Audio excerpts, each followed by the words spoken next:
Hi student. GIT की online class में आप सबका स्वागत है।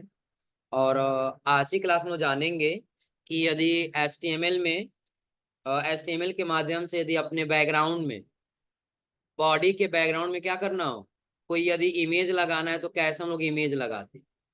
और फिर हम लोग जानेंगे हेडिंग टैग क्या है, और हेडिंग टैग के बाद हम लोग जानेंगे पैराग्राफ टैग क्या है। क्लियर है ना? क्योंकि पिछली क्लास में आपको बताए थे कि बॉडी का कलर करना है तो कैसे कलर करते हैं। हाँ, एक बार और पुनः रिपीट कर दे रहे हैं, समझ लीजिए। सबसे पहले हम बताए थे कि आपको डी ड्राइव में या कहीं भी एक फोल्डर बना लेना होगा। कहीं भी पहले क्या करना होगा, एक फोल्डर बना लेना होगा। तो जो हम क्या किए थे, चले गए थे किस पे, डी ड्राइव में, और एक फोल्डर बनाए थे किस नाम से, HTML 9.2 के नाम से। और उसके अंदर एक फोल्डर फाइल बनाए थे किस नाम से, इंडेक्स। चलिए इसको डिलीट कर देते हैं, दोबारा से बता देते हैं कैसे बनाना हो। तो फोल्डर तो बन जाएगा ना, फोल्डर का जो भी नाम देना नाम दे ले जाएंगे। फिर क्या करेंगे, इस पे राइट क्लिक, और जब राइट क्लिक करेंगे तो आपको ऑप्शन दिखाई देगा ओपन विथ। हम यहाँ से क्या कर लेंगे, ओपन विथ। और यहाँ बताए थे कि सबसे पहले आपको क्या करना होगा, तो उसी फोल्डर के अंदर एक फाइल बनाना होगा। दिख रहा है ना? यहाँ से क्या बनाना होगा, फाइल इंडेक्स डॉट HTML। कितना हो जाएगा ना? और इसके बाद बताए थे आपको बॉयलर प्लेट लेके आनी है, कुछ टेम्पलेट। तो उसके लिए बताया था एक्सप्लेनेशन मार्कर ये, और क्या कर लेंगे, बॉयलर प्लेट आ जाएगा ना, कोई दिक्कत इसमें। अब ये लाने के बाद से बताए थे आपको जो टाइटल लिखना वो टाइटल लिख लीजिए। आ रहा समझे ना? और उसके नीचे आएंगे तो दिया है बॉडी के अंदर आपको जो भी कंटेंट आउटपुट में दिखना है वो कहाँ लिख लीजिए, बॉडी। तो फिलहाल ऐसे हम पी करके इंटर कर देते हैं, किसके लिए, पैराग्राफ के लिए। अब यहाँ पे हमको कुछ कैरेक्टर चाहिए, कुछ वर्ड चाहिए। तो आप लोग को बताए थे जैसे हम लोग इक्वल टू रेंड कर रहे थे ना, वैसे यहाँ बस लिख लेंगे क्या, जितना पैराग्राफ चाहिए उतना से मल्टीप्लाई कर दीजिए, हो जाएगा ना। कंट्रोल यस से सेव। और अब आपको चेक करना है कि आउटपुट में दिखाई देगा कि नहीं।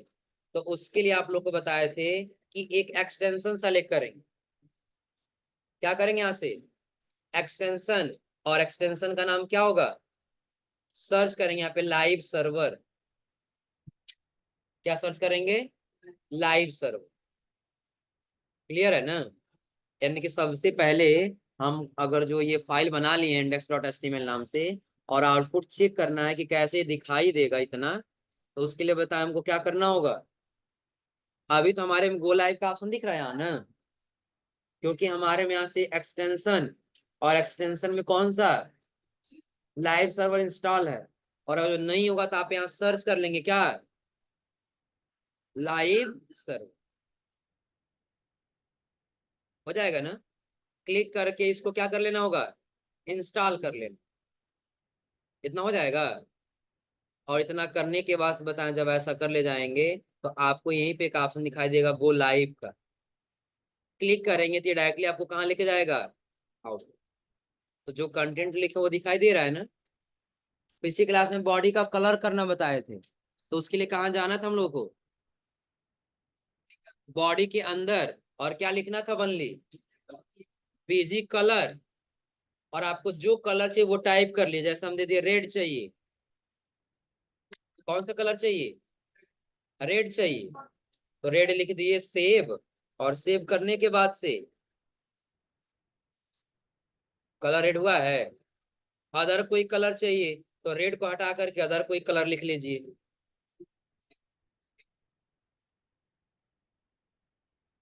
कंट्रोल ऐसे क्या करेंगे, सेव, और आ जाएंगे कहाँ पे, आउटपुट, हो जाएगा। तो बॉडी के अंदर क्या लिखे हैं, बॉडी के अंदर क्या लिखे हैं, बीजी कर। अब हम लोग को क्या करना है, इसमें इमेज लगानी है। बैकग्राउंड में क्या करना है, इमेज लगाना है। तो अब ध्यान से समझिएगा, अगर जो हमको बैकग्राउंड में क्या लगाना है, इमेज, तो हमें यहाँ पे एक प्रॉपर्टी इस्तेमाल करेंगे, किसका, बैकग्राउंड का। कौन सी प्रॉपर्टी, बैकग्राउंड। तो जो इमेज चाहिए वो इमेज देना होगा ना, कि अगर जो हम बैकग्राउंड में इमेज लगाना चाहते हैं तो कौन सा इमेज रहेगा। अभी कोई इमेज है आउटपुट पे, नहीं है ना, इमेज देना है। हम तो प्रॉपर्टी लगा दिए कौन सा, जहाँ बीजी कलर लिखे थे ना, वही क्या लगा देंगे, वही क्या लगाएंगे, बैकग्राउंड सिर्फ लिखेंगे। पहले बीजी कलर लिखे थे ना, तो कलर आया था। अब इमेज लगाना तो क्या लिखेंगे, बैकग्राउंड। इतना क्लियर है ना। बैकग्राउंड लिखने बस, अब इमेज का नाम देना है। तो कहाँ है इमेज, इमेज देना होगा ना। देखिए चाहे तो आप इस्तेमाल कर लीजिए किसका, ये आ जाइए फाइल में। और फाइल में आने के बाद हम लोग किस नाम से फोल्डर बनाए हैं, HTML 9.2 AM के नाम से, इसी में बनाया ना। अब जब इसको ओपन करेंगे तो यहाँ आपको एक फोल्डर बनाना होगा। क्या बनाना होगा, अब उस फोल्डर के अंदर हम फोटो रखेंगे। तो फोल्डर बनाना सबको पता है ना, बन जाएगा ना। और इसका नाम दे देते हैं इमेज। फोल्डर का क्या नाम दे दिए, इमेज। आप अगर शॉर्ट नेम देना चाहते हैं तो IMG दे दिए, सबसे सिंपल है, छोटा नाम। हाँ, जो पहला हम लोग का फोल्डर बना है ना, उसी फोल्डर के अंदर ही देना है, बाहर अदर किसी फोल्डर में नहीं देना है। हमको उसी फोल्डर के अंदर ही एक और फोल्डर बनाना है। आप लोग खुद ध्यान दीजिए। सबसे पहले हम बताए थे कि आपको डी ड्राइव में एक फोल्डर बना लेना होगा।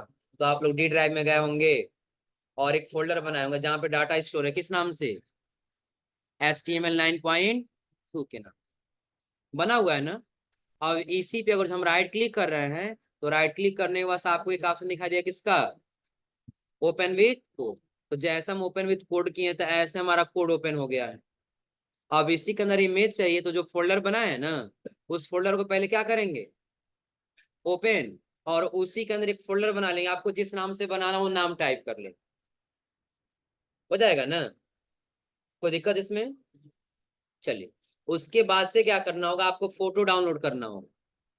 बताओ लो कौन सा फोटो लगा दिया जाए।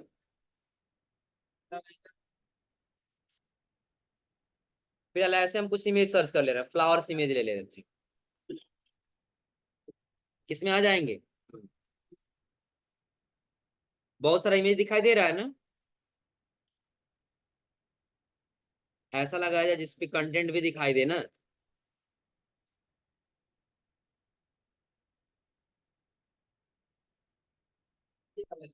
कौन सा, ये,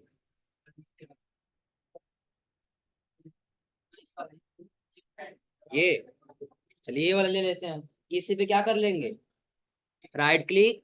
और राइट क्लिक करें तो आपको एक ऑप्शन दिखाई देगा किसका, सेव इमेज है। और कहाँ सेव करना होगा इसको, तो हम लोग एक फोल्डर बनाए हैं, किसमें, डी ड्राइव में। और डी ड्राइव में किस नाम से फोल्डर बनाए हम लोग, HTML 9.2। और उसके अंदर भी एक फोल्डर बनाए किस नाम से, IM। इसी के अंदर आपको ला के सेव करना होगा। दिख रहा है कहाँ सेव किए हैं ना। अब कोई जरूरी नहीं है कि उसके अंदर एक ही इमेज लेना है, आपको जितना इमेज सेव करना है उसके अंदर सेव कर लीजिए। सेव करना, क्या बताएं, क्या क्या क्या, क्या है IMG, फोटो को सेव करना उसके अंदर ना।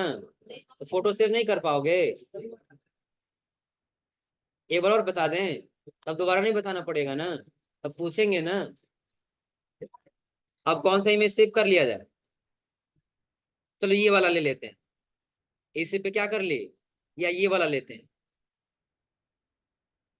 राइट क्लिक किए, और राइट क्लिक करने में कहाँ चले जाएंगे, सेव इमेजेस। देखो लोकेशन कहीं भी रहे, तो सबसे पहले हम कहाँ पे आएंगे, दिस पीसी पे क्लिक करेंगे। और दिस पीसी में जब जाएंगे तो हमको ड्राइव दिखाई देगा, C और D। तो फोल्डर कहाँ बना है, C ड्राइव बनाया हम लोग ना। किसमें बनाया है, डी ड्राइव में। और डी ड्राइव के अंदर एक फोल्डर बनाया किस नाम से,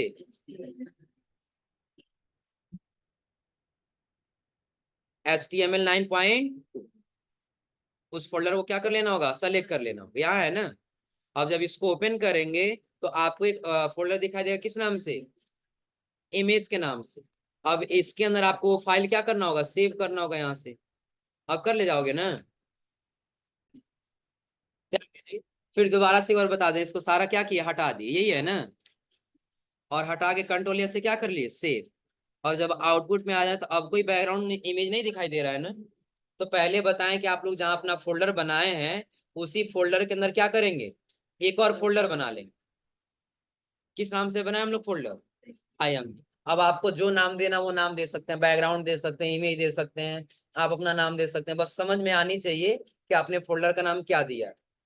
आ समझे ना। लेकिन बेहतर रहेगा IMG दे देंगे, शॉर्ट नेम में हो जाए। क्लियर है ना। और इसी के अंदर जितना इमेज आपको रखना उतना इमेज क्या कर लेंगे, सेव कर। और उसके बाद बताएं जब आपको इमेज लगाना है तो बॉडी के अंदर ही लगाना है ना। तो बॉडी टैग के अंदर आएंगे तो क्या लिखेंगे, बैकग्राउंड। और बैकग्राउंड के अंदर इमेज का जिस नाम से फोल्डर है वो नाम दे देंगे। तो IMG नाम से ही फोल्डर है ना। और उसके अंदर कितना इमेज रखे हैं हम लोग, 3 इमेज रखे हैं। अब जो इमेज लगाना होगा उस इमेज को क्या करेंगे, सेलेक्ट, कंट्रोल या से सेव, और आ जाएंगे कहाँ पे, आउटपुट। हाँ चलिए इसको हटा करके दूसरा इमेज लगा लेते हैं। इसको हटा करके हम दूसरा वाला इमेज लगा दिए, सेव, और आउटपुट पे आ गए। तो इमेज बार बार आपको रिपीट दिखाई दे रहा है। आ रहा है समझ में ना। तो बिना पेंट का सहारा लिए भी हम लोग कर सकते हैं। हाँ बट उसके लिए हम लोग को CSS आनी चाहिए। क्या आनी चाहिए, CSS। तो जब CSS पढ़ाएंगे तो उस समय बैकग्राउंड का जो विथ और हाइट है वो सेट करना बताएंगे। फिलहाल इतना समझ लीजिए, जो ये आपको यहाँ से करना है। तो आप जो फोटो सेव किए हैं ना, उस पर राइट क्लिक करके कहाँ चले जाएंगे, पेंट में आ जाएंगे। और देखिए इमेज का साइज काफी छोटा है ना। तो यहाँ से आप क्या करेंगे, रिसाइज में जाएंगे, फिर कहाँ पे, अब इसके साइज को आप यहाँ से बढ़ा लीजिए। लगभग हम कर दे कितना, 1500 पिक्सल कर, बड़ा हो गया है ना। अब जो आपको लग रहा है कि नहीं 1500 ज्यादा है, तो आप 1200 कर लीजिए। कितना कर लेंगे, 1200, कंट्रोल या से। अब बस सेव कर देना, आगे आपको कोई चेंजिंग नहीं करना है। बस आप आउटपुट जाके चेक करिए क्या आपको साइज बड़ा दिख रहा है, हो जाएगा ना। हाँ साइड से, अगर जो आपको लग रहा है कि साइड से और बड़ी होनी चाहिए, तो जब आप पेंट में आ रहे हैं तो रिसाइज में आइए, पिक्सल में, और जो 1200 है ना इसको थोड़ा सा और बड़ा कर लीजिए, सेव। और अब आउटपुट में, अब सही है, कोई दिक्कत इसमें। तो 5,000 करिए, छोटा रहेगा क्या, 5,000 करेंगे। अभी 1500 पे बराबर हो चुका है, तो 5,000 करेंगे तो पता चले चला जाएगा कहीं और, ज्यादा हो जाएगा इतना ना। तो बैकग्राउंड में इमेज लगाना तो लगा ले जाएंगे ना, कोई दिक्कत इसमें। अब दूसरी चीज, नोट्स में अगला दिया है चेंजिंग बैकग्राउंड इमेज के नीचे हेडिंग टैग। कौन सा टैग दिया है, हेडिंग टैग। और याद रखिएगा जब भी आप VS कोड में कोडिंग करने आते हैं ना, तो जो हेडिंग होता है वो 6 टाइप्स का होता है। कितने टाइप का, 6 टाइप का। जो H1 से लेकर के और H6 तक होता है। कहाँ तक होता है, H6 तक। और इन सब में साइज का डिफरेंट होता है। किसका डिफरेंट होता है, साइज का। H1 सबसे बड़ा, उससे छोटा H2, उससे छोटा H3, और उससे छोटा H4, उससे छोटा H5, और उससे छोटा H6। तुमको नहीं जा रहा क्या जी, जाओ फैजुल क्या, जाओ जाओ फैजुल क्या, तो सही हो जाएगा। अब नहीं आएगा, तो इतना समझ में आ रहा है ना। तो पहले तो ये समझ लीजिए आप लोग को जो बैकग्राउंड कलर या बैकग्राउंड इमेज लगाना तो कोई दिक्कत नहीं होगा ना।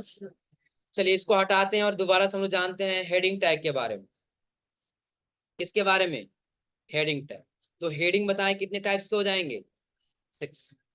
सबसे पहला H1, H1 करके इंटर कर देना, ओपनिंग और क्लोजिंग दोनों अपने आप आ जाएगा, हो जाएगा ना। अब देखिए H1 में सबसे पहले हम लिख दिया अपने इंस्टीट्यूट का नाम,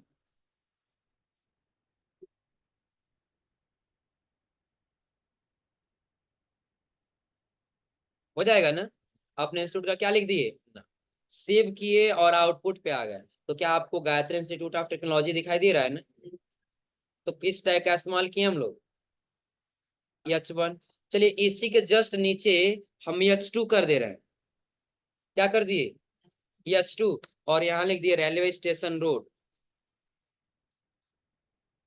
रेलवे स्टेशन रोड, सेव किए और अब आउटपुट पे आ गए। तो क्या उससे छोटा दिख रहा है, उससे बड़ा दिख रहा है, उससे छोटा दिख रहा है ना।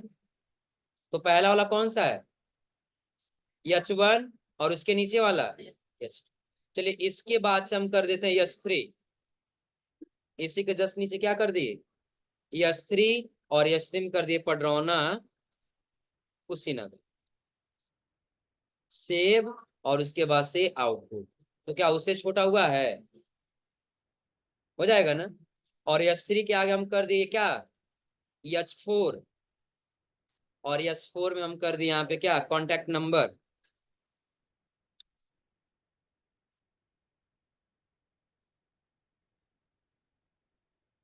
कंट्रोल एस से सेव और फिर कहाँ पे आ गए आउट, क्या उससे छोटा हुआ है ना।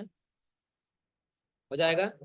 दूसरी चीज, इसके आगे अभी H4 है ना, H4 के आगे हम कर लिए कौन सा H5, और H5 में हम आगे कर दिए क्या, और सपोज के स्टेट लिख दिए, क्या दे दिए स्टेट, और शॉर्ट में कर दे रहे हैं यूपी।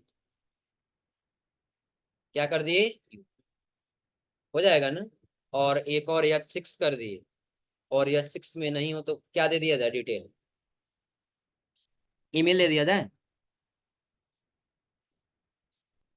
चलो इसमें ईमेल ही दे देते हैं, ईमेल। और ईमेल में आगे कर दे रहे हैं यहाँ पे क्या,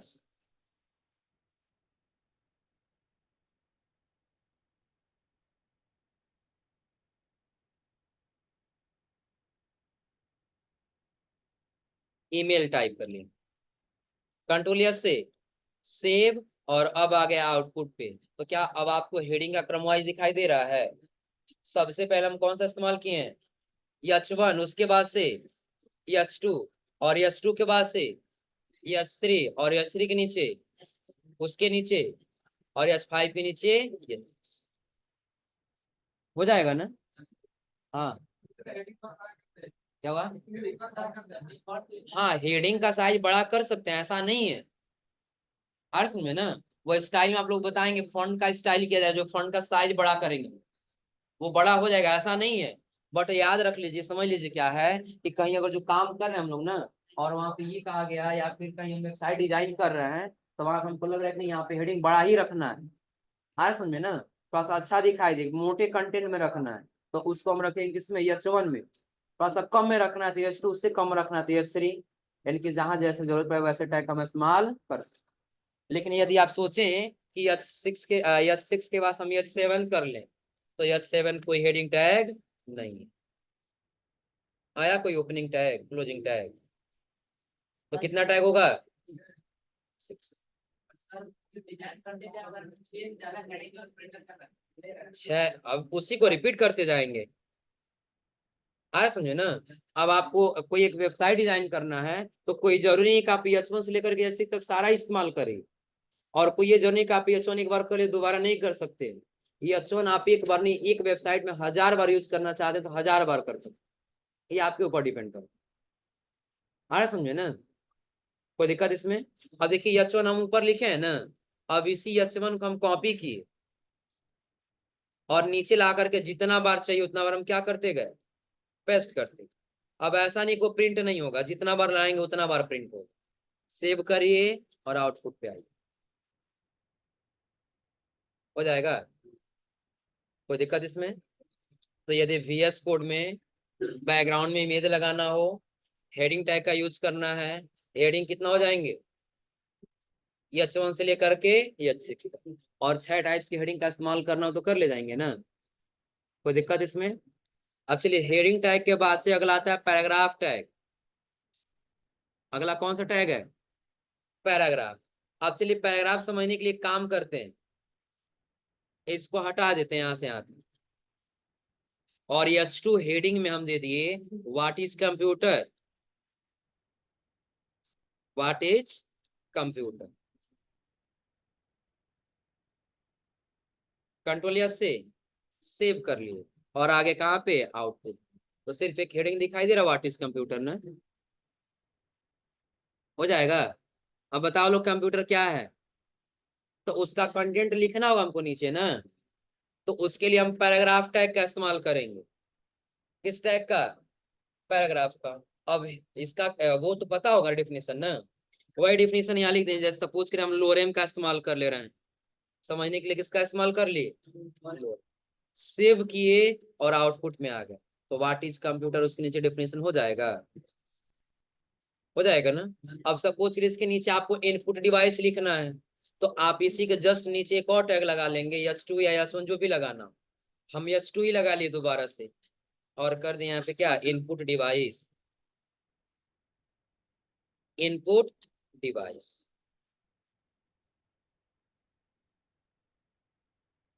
सेव किए और कहाँ पे आ गए, तो इनपुट डिवाइस दिख रहा है ना। अब उसके बारे में लिखना है, तो फिर कौन सा टैग इस्तेमाल करेंगे, पैराग्राफ यानी कि पी टैग। और यहाँ लिख दे रहे हैं वही सेम कंटेंट लोरेम, और पैराग्राफ की संख्या बढ़ा ली, हो जाएगा ना। इनपुट के आगे प्रोसेस देना है, तो सेम वही कंडीशन, वही प्रोसेस आप क्या करते जाएंगे, रिपीट करते हुए चले जाएंगे, हो जाएगा ना। अब इतना समझिए कि यदि हम कोई वेबसाइट अगर जब ओपन कर ले रहे हैं, तो यहाँ पे ये downloading visual studio code heading है, और उसके नीचे क्या है, पैराग्राफ। तो कंटेंट लिखने के लिए हम लोग वही कंटेंट लिख रहे हैं ना, और बाद में जब CSS यानी कि स्टाइल देंगे, तो ऐसे ही हमारा वेबसाइट क्या होगा, सुंदर और आकर्षक दिखाई देगा, हो जाएगा ना। कोई दिक्कत इसमें। तो अभी हमने आपको 3 टैग के बारे में बताया, पहला क्या, बैकग्राउंड इमेज के बारे में, दूसरा हेडिंग टैग, और तीसरा तीसरा किसके बारे में, पैराग्राफ टैग के बारे में। कर ले जाएंगे लोग। और पैराग्राफ टैग के बाद से 7 यानी कि 8 नंबर पेज पे देखिए दिया है क्या, एलाइजमेंट। क्या दिया है, एलाइजमेंट दिया है ना। एलाइजमेंट कितने होते हैं, 4, कौन कौन, लेफ्ट, राइट, सेंटर और जस्टिफाई। तो आज जो है आप लोग 3 टैग का इस्तेमाल करके आइए लोग, और अगली क्लास में आपको बताते हैं क्या, एलाइजमेंट, ब्रेक रो, बोल्ड टैग, और उसके आगे सेंटरिंग कंटेंट के बारे में। क्लियर है ना, यहाँ तक समझने में कोई दिक्कत। क्या क्या बताया अभी, बैकग्राउंड में इमेज लगाना, तो कैसे इमेज लगाएंगे, तो जहां फोल्डर बनाया उसके अंदर क्या करेंगे, एक फोल्डर बना के उसके अंदर इमेज रख लेंगे, हो जाएगा ना। और उसके बाद से जो आपने बॉडी टैग लगाया है, तो बॉडी टैग के अंदर आ जाएंगे, और क्या लिखेंगे पहले, बैकग्राउंड, क्या लिखेंगे, बैकग्राउंड। और बैकग्राउंड के अंदर इमेज जो फोल्डर, उस फोल्डर का नाम देंगे, और जो फोटो चाहिए वो फोटो सेलेक्ट करके क्या कर लेंगे, सेव, और कहाँ पे आ जाएंगे, हो जाएगा। कोई दिक्कत इसमें, तो यहाँ तक कर ले जाएंगे ना। तो आज आप लोग यहाँ तक ट्राई करके फिर आइए लोग।